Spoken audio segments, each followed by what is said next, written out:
Sisar mga idol, dami daw ano. Tawag yan ng som o ano, yung itim na langgam mga idol o rumigas. Yun. Laglag na.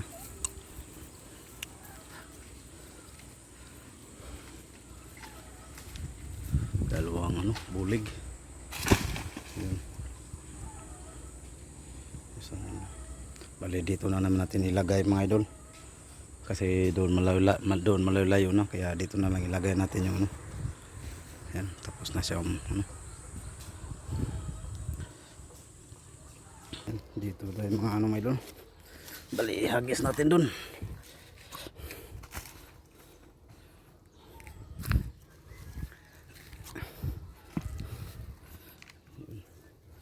Dami nila nandito pa. Yan doon si sir.